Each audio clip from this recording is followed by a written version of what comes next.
Hi, welcome back to the channel. This is Grow Your Dough.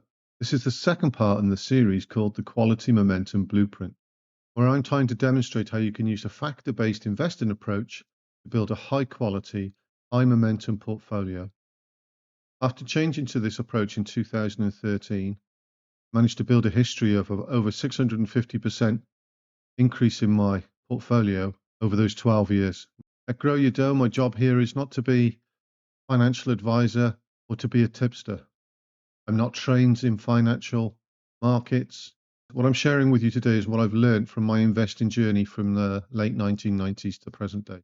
What I want to share with you is my process and how I think and how I manage my portfolios since switching over to a Stockopedia factor-based investing approach in 2013. I want you to develop your own systems and be autonomous, not relying on me or anybody else to tell you what to do, because then I think you set yourself free. You can grow your dough and you can secure your future.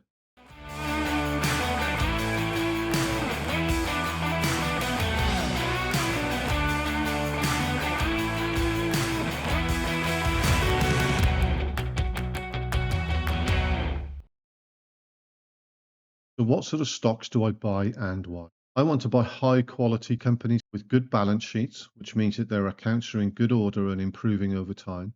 I want them to have limited debt. I want them to turn a profit. I'm not interested in story stocks. I need them to be turning a profit and evidencing that the story that they're selling translates into profit. Ideally, these companies have strong margins, which is the difference between what it costs to build a product or offer a service and then what they can charge their customers.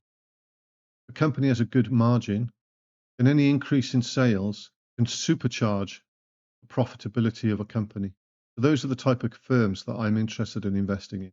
The Stockopedia quality rank helps me to identify these strong, high quality companies. Remember, I'm not a financial advisor. I don't have a financial degree. I haven't worked in the finance industry. These ideas come from my experience of investing for probably over 25 years now. And a lot of this terminology that I might use might sound as if I know a lot about investing and it might put you off. But actually, some of the simplification that Stockopedia brings means that you can look for a company with a high quality rank. But I will be showing you how I find these companies and the criteria I use to ensure that these things are in place. As well as buying high quality companies, I want to buy companies that are exhibiting strong momentum. Before I dive into that, let's have a think about what's going on in the financial markets. The main investors in the financial markets are institutional investors, pension funds, finance houses. They're investing millions and millions and billions of pounds. And pension funds and these sorts of organizations have teams of analysts working for them whose job it is to assess companies within a particular sector or a particular region. A particular analyst might, for example, have an expertise in gold or technology or fashion. And it's their job to compare all of the companies within that field and to evaluate how much money they're going to make, how much profit they're going to make, and if they're going to pay a dividend. And that information and research is useful to other organizations like the financial institutions. They buy this information from these analysts. And the analysts are constantly evaluating and reevaluating these figures. So the impact of that is the organizations, the institutional investors are looking at the analysts' research and using it in their decisions about what stocks they buy into. And when they do buy into stocks, they buy big. So what happens is the share price moves and starts trending upward. So I want to ride that train with the institutional investors as they build a position and try to maximize that journey. I don't want my funds to be stuck in a stock that is languishing at a particular price or even worse, declining. I want to invest in shares as they're moving. So one of the factors that feeds into the momentum score on Stockopedia is the rate at which the analysts are upgrading the expected earnings for a company. So I'm looking for firms where the analyst estimates are rising in a nice upward trajectory because that means they're bullish. They're optimistic about the interests of this organization. And if they are, then the institutional investors will try to get on board too if the price is right for them. So one part of the momentum rank is about the analysts' upgrades. The second part about the momentum rank the increase in the share price over a period of time. If the share price is climbing and the earnings estimates are climbing, then the momentum rank will be trending up towards the high 90s too. So as well as the price momentum increasing, I also want the stock price to be close to its 52-week high. I want it to be making new highs. Two reasons for that. I don't want there to be any psychological barriers above the current share price that might cause the share price to stall. If the share price is near its 52-week high, it sort of reinforces my hypothesis that people are paying attention. We already know it's a high quality company, but we also know now that the analysts are upgrading expectations for the earnings for this company. Because the share price is rising and setting new highs, it means that the institutional investors, like the pension funds, are in. They're buying along with the hypothesis. And so I want to get on there for the ride too. Some people find it hard to buy stocks and shares where they're near the high. That's what I'm looking for. There's a whole new territory above the current share price, which is exploitable, where all of this growth and potential and interest will flow into. So that's what I'm looking for in terms of momentum. Remember, it's two parts. It's the earnings upgrades from the analysts, and it's the share price momentum. So that's my rationale for a high quality, high momentum approach. I call it the quality momentum blueprint. Uh, Stocks keep surprising the analysts and keep growing their earnings, are going to keep driving the price up. And they're high quality firms. They have every opportunity to keep beating those expectations, forces the price up again. Let's have a look now as to how I screen and find these stocks and the further research I do on them before choosing to buy them.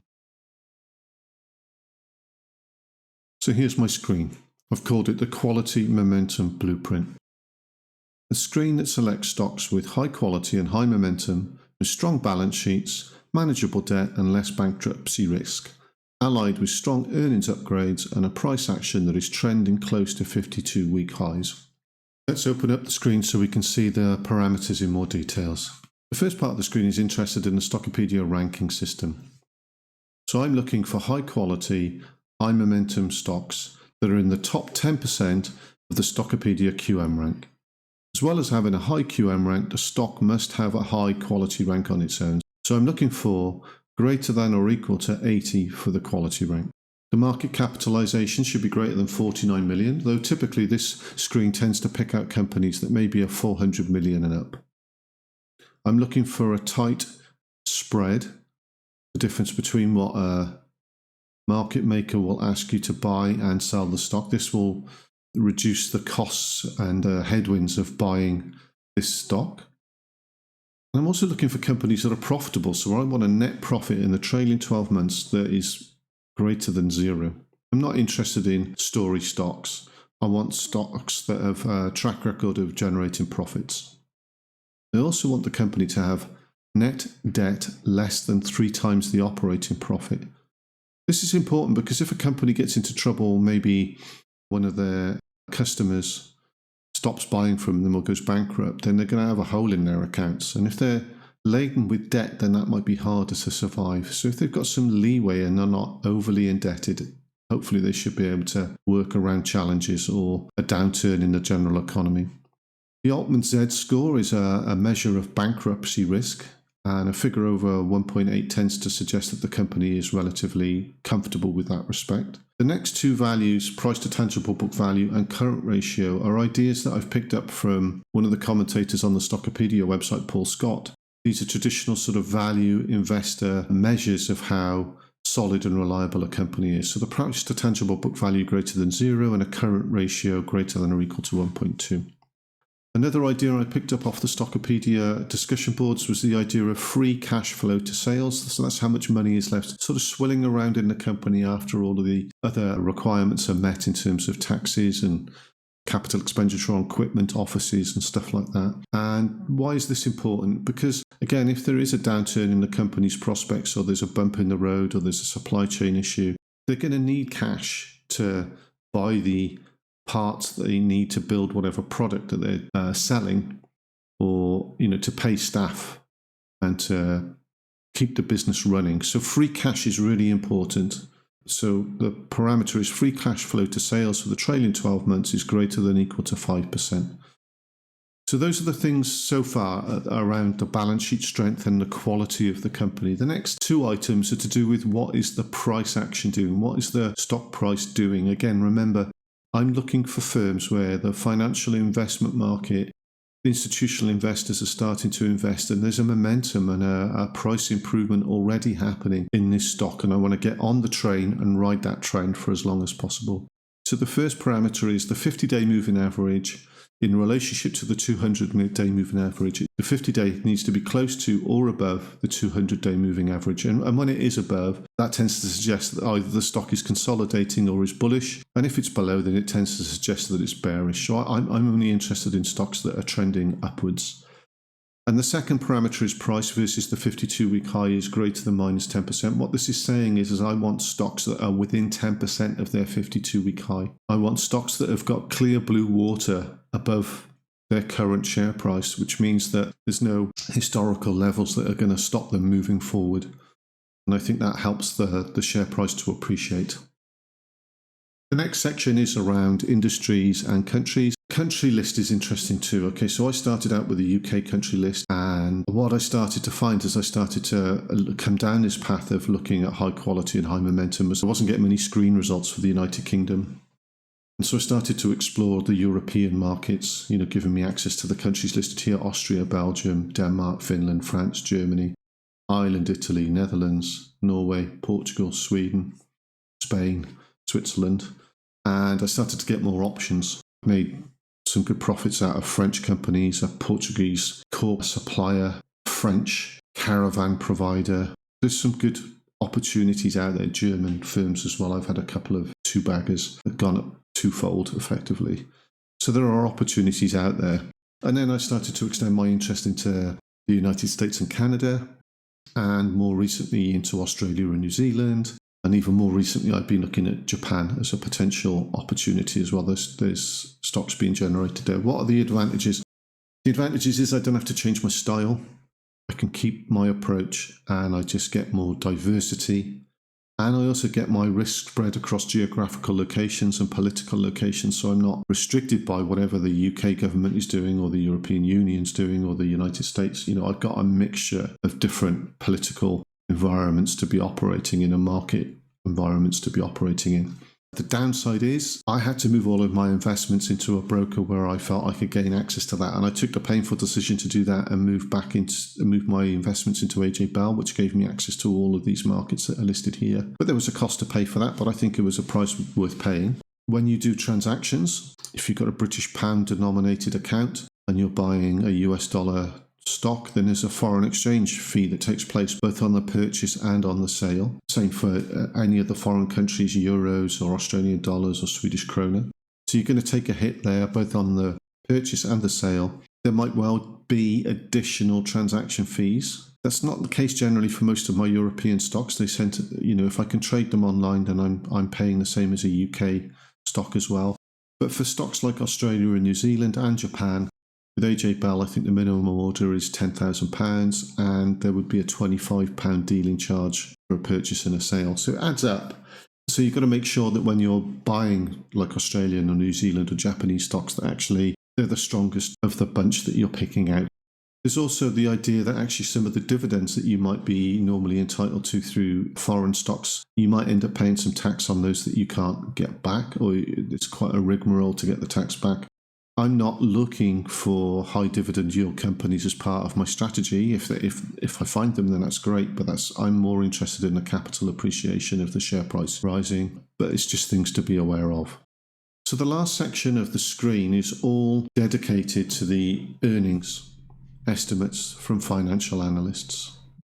So just a reminder that there are financial institutions and brokers where they have experts who are analysing all of these stocks. They might have knowledge of a particular industry or a sector. They might have knowledge of a particular country's operating environment, or they might have knowledge of the individuals on the board, the executive boards of these companies. They spend all of their time trying to predict and estimate what they think the earnings for each of these companies will be. And then that information and that research is bought by financial institutions such as pension schemes and finance houses that decide whether they're going to buy into these companies on a large scale.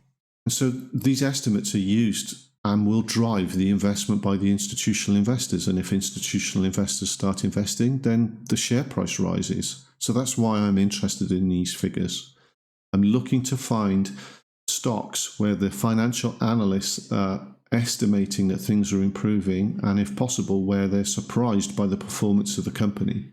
So Stockopedia tends to record details for earnings upgrades for financial year 1 and financial year 2. That's the 2 years going forward from this point. And they provide 2 data points, 1 month's history of earnings upgrade and 3 months earnings upgrade. So what I'm looking for is that for each of the first and second year's upgrades on a 1 month basis, that they're not negative. I want them to be 0 or positive. And then for the 3 months estimates for both of those years, I want them to be greater than or equal to 5%. The next parameters that compare the 3 month against the 1 month estimate, I'm just making sure that there hasn't been a sudden spike in the last month that has sort of hidden a downturn in the 3 month figures before the spike.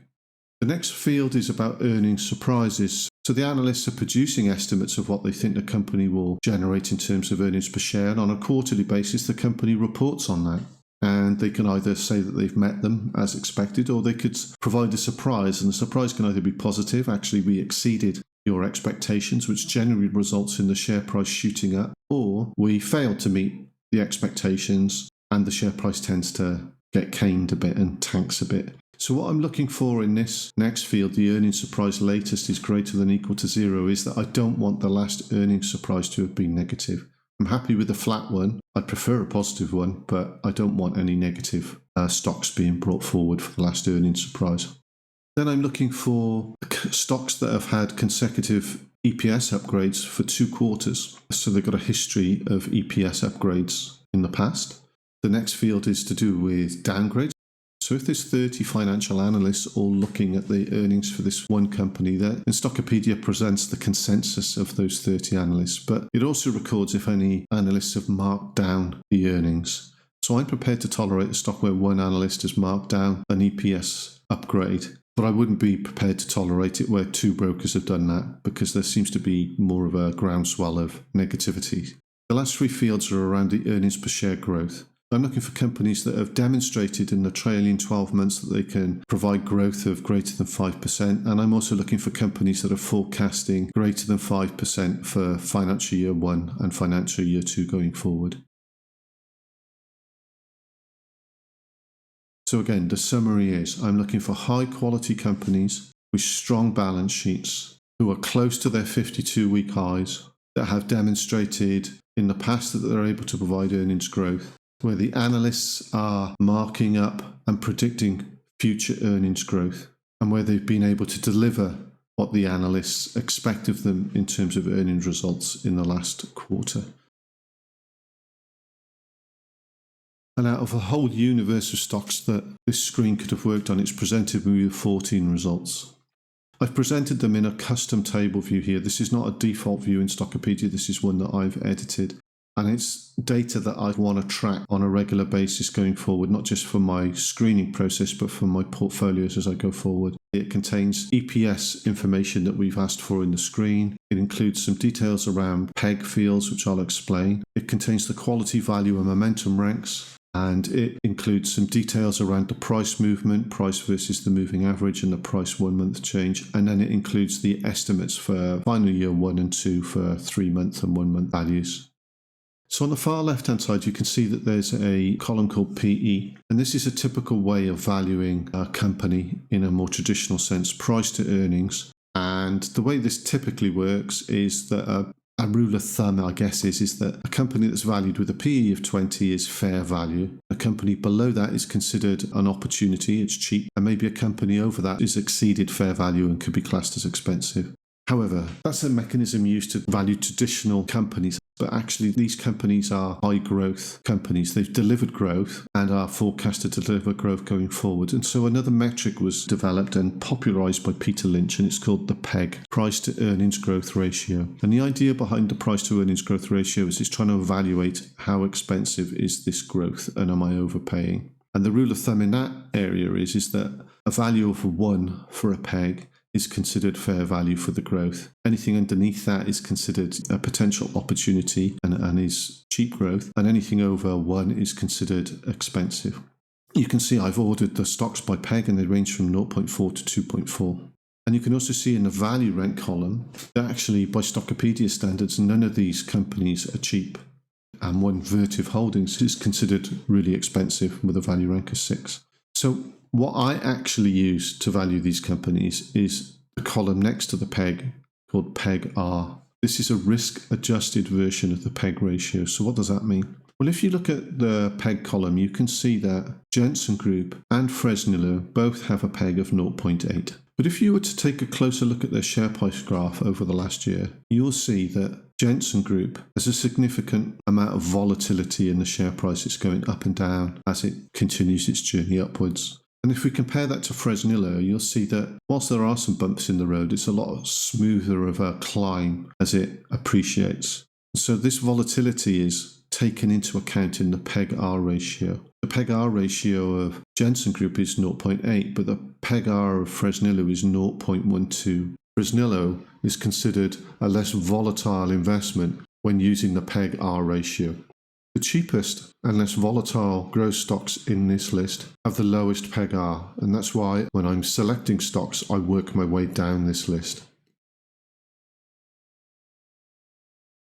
There we are. In today's video, I've presented my approach and my rationale. And if you haven't got a rationale and you haven't written it down, then I think you should. You need to understand what you're trying to do, how you're going to try and do it.